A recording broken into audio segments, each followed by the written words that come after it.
Friends, मैं हूँ Rakesh sir और आज अपन पढ़ने वाले हैं 3 पॉइंट स्टार्टर और इसी के जस्ट बाद अपन 4 पॉइंट स्टार्टर भी पढ़ेंगे। तो जैसे कि आपको पता है कि जो 3 पॉइंट स्टार्टर है ये डीसी में स्टार्टर है। इसकी सहायता से अपन जो है डीसी शंट मोटर या डीसी कंपाउंड मोटर को स्टार्ट करते हैं।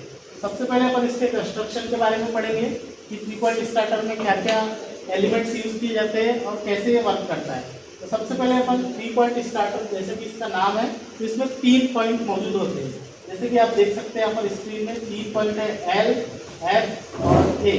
ये 3 पॉइंट है, जिससे इसका नाम 3 पॉइंट स्टार्टर पड़ा।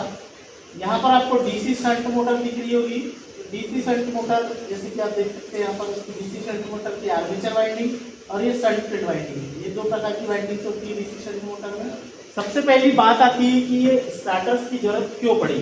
तो स्टार्टर की जरूरत इसलिए पड़ी क्योंकि जो डीसी मोटर होती है उसका आर्मेचर का रेजिस्टेंस बहुत कम होता है और स्टार्टिंग कंडीशन में जो मोटर है उसका बैक ईएमएफ 0 होता है। तो यदि इसको बिना स्टार्टर के इस मोटर को चालू किया जाए तो आर्मेचर में जाने वाली स्टार्टिंग करंट का मान बहुत ज़्यादा हो जाता है, जिसके कारण आपकी जो मोटर है वो जलने की पूरी संभावना रहती है। तो आर्मेचर करंट को लिमिट करने के लिए या कम करने के लिए अपन यहाँ पर जो है 3 पॉइंट स्टार्टर का यूज़ कर रहे हैं। तो सबसे पहले इसके कंस्ट्रक्शन के बारे में देखते हैं। तो 3 पॉइंट स्टार्टर में आपको ये जो ऊपर वाला हिस्सा दिख रहा है, यहाँ पर जो है आपको ये स्टार्टिंग रेजिस्टेंस नजर आ रही है। जैसे कि आप यहाँ पर पढ़ सकते हैं स्टार्टिंग रजिस्टर। तो ये जो आपके रजिस्टर्स है ये यूरेका या मैग्नीन मटेरियल के बने होते हैं, जिनका रेजिस्टेंस हाई होता है।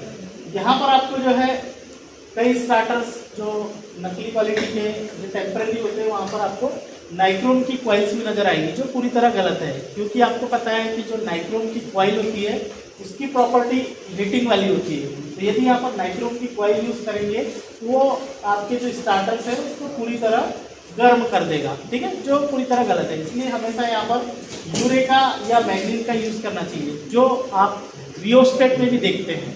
रियोस्टेट के द्वारा भी किसी सर्किट में अपन जो है रेजिस्टेंस को कम और ज़्यादा करते हैं, कुछ उसी प्रकार से यहाँ पर यूरेका और मैग्नीन आर्मेचर में जाने वाली करंट को कम और ज़्यादा करने के लिए करेगा, ठीक है। दूसरा जो आपको यहाँ पर पार्ट्स दिख रहा है, ये जो आपको दिख रहा है इसको जो है अपन बोलते हैं हैंडल, स्टार्टिंग हैंडल होते हैं। इसमें एक स्पाइरल स्प्रिंग लगी होती है जो हैंडल की पोजीशन को अप डाउन करने के लिए या बैलेंस करने के लिए लगाई जाती है, ठीक है। इसके बाद यहाँ पर इस स्टार्टर में आपको 2 कॉइल्स नजर आएगी। इसमें एक कॉइल ये है और एक कॉइल ये है। सबसे पहले अपन इस कॉइल की बात करते हैं। इस कॉइल का नाम है OLC, ओवरलोड कॉइल, या जिसको रिले भी बोलते हैं अपन, ठीक है। और दूसरी कॉइल है यहाँ पर NVC, जिसका फुल फॉर्म होता है नो वोल्ट कॉइल, या इसी को अपन बोलते हैं होल्डिंग कॉइल, ठीक है। हैंडल को पकड़ के रखने का काम इस होल्डिंग कॉइल का होता है, ठीक है। तो सबसे पहले अपन यहाँ पर देखते हैं ये OLC या रिले या NVC इसका क्या वर्क है। तो सबसे पहले यदि अपन कनेक्शन करते हैं तो ये L पॉइंट, F पॉइंट और A पॉइंट।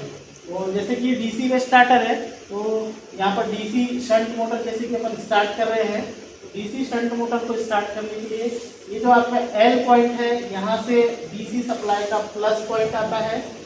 F पॉइंट से डीसी शंट मोटर की फील्ड वाइंडिंग के एक टर्मिनल को जोड़ा जाता है और A टर्मिनल से डीसी शंट मोटर के आर्मेचर के एक टर्मिनल को जोड़ा जाता है, ठीक है। ये L वाला पॉइंट जिसमें प्लस आता है ये सबसे पहले आपके OLC या ओवरलोड कॉइल से आपका जुड़ा हुआ रहता है। तो यहाँ पर देखेंगे, जैसे देख सकते हैं ये L वाला पॉइंट आपके OLC के थ्रू इस हैंडल में जा रहा है, तो और F वाला पॉइंट आपके शंट फील्ड वाइंडिंग से जुड़ा हुआ है, A वाला पॉइंट आपके आर्मेचर से जुड़ा हुआ है, ठीक है। यहाँ से जब आपकी सप्लाई इस ऑफ वाली कंडीशन में जब आपका हैंडल रहता है तो इस आर्मेचर का पॉइंट जैसे कि आप देख सकते हैं कि ये लास्ट वाले पॉइंट में मतलब ऑन वाली पोजीशन में जुड़ा हुआ है। तो यदि हैंडल ऑफ पोजीशन में है तो जो प्लस वाला सप्लाई यहाँ से आ रहा है वो इस आर्मेचर के थ्रू जो है आर्मेचर में इंटर नहीं कर सकता, या फिर इस शंट फील्ड वाइंडिंग में भी आपका इंटर नहीं कर सकता, क्योंकि आपका हैंडल जो है अभी वो ऑफ पोजीशन में है। स्टार्टिंग कंडीशन में अपन इस हैंडल को धीरे धीरे इस फर्स्ट स्टड में, सेकंड स्टड में, इसे धीरे धीरे अपन इसको ले जाते हैं। अब बात आ रही है यहाँ पर स्टड की, तो जो यहाँ पर जो स्टड्स लगे रहते हैं इसको कॉन्टेक्ट पॉइंट भी बोल सकते हैं, ये आपके ब्रास मटेरियल या पीतल के बने रहते हैं। तो स्टार्ट करने के लिए आप यहाँ से डीसी सप्लाई देते हैं, आपकी मोटर कैपेसिटी के अनुसार यहाँ से सप्लाई दिया जाता है। यदि 250 वोल्ट डीसी पर चलने वाली आपकी डीसी शंट मोटर है तो यहाँ से डीसी सोर्स के द्वारा 250 वोल्ट दिया जाता है। यदि 440 वोल्ट पे चलने वाली आपकी डीसी मोटर है, 440 वोल्ट डीसी में, तो आपको यहाँ से 440 वोल्ट डीसी देना होगा। ठीक है, यहाँ से आपका जो सप्लाई गया तो सबसे पहले हैंडल को अपन ने 1 पोजीशन में लाए। जैसे ही 1 पोजीशन में लाएंगे तो जो मोटर का आर्मेचर है वो अब रनिंग कंडीशन में धीरे धीरे आने लगेगा, लेकिन ये रेजिस्टेंस के कारण इसमें जाने वाली करंट का मान अभी कम है, इस वजह से मोटर की स्पीड कम रहेगी। अब धीरे धीरे अपने को इसको second stud, third stud, fourth stud से धीरे धीरे लाना है और 6 स्टड पर लाकर थोड़ी देर पकड़ना है। ठीक है, तो 6 स्टड पर आते तक जो है फिर इस आर्मेचर में जाने वाली जो करंट है वो पूरी फुल करंट जितनी आपकी मोटर कैपेसिटी के अनुसार जाएगी।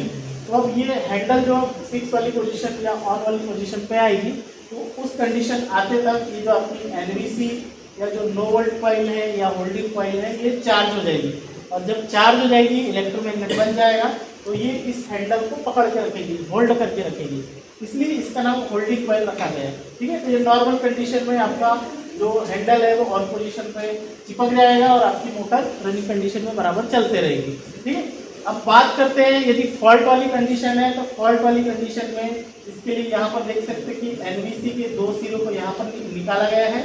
ये आपका एक प्लंजर दिख रहा है।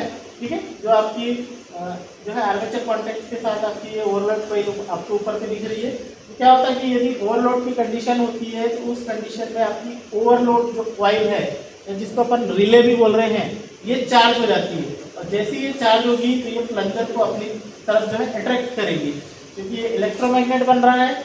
ये आपका आयरन का बना हुआ जो प्लंजर है ये ओएलसी की तरफ अट्रैक्ट होगा तो ये एनवीसी के पॉइंट को शॉर्ट करेगा, और एनवीसी के पॉइंट को जैसे ही शॉर्ट करेगा तो आपका जो एनवीसी है वो डिस्चार्ज हो जाएगी और आपका हैंडल जो है वो ऑफ वाली पोजीशन में आ जाएगा, तो आपकी मोटर जो है उस फॉल्ट की कंडीशन में ऑफ हो जाएगी। ठीक है, तो इस प्रकार से आपका जो 3 पॉइंट स्टार्टर है इससे अपन डीसी शंट मोटर या डीसी कंपाउंड मोटर को जोड़ सकते हैं। ठीक, अब यहाँ पर थोड़ा सा देख लेंगे कि ए वाला पॉइंट ऑन वाली पोजीशन में, फील्ड वाला या एफ वाला पॉइंट एनवीसी से होते हुए इस फर्स्ट पोजीशन में जाता है। इस प्रकार से आपका जो ये 3 पॉइंट स्टार्टर है वो काम करता है। Thank you. शॉर्ट क्लिप बना लीजिएगा।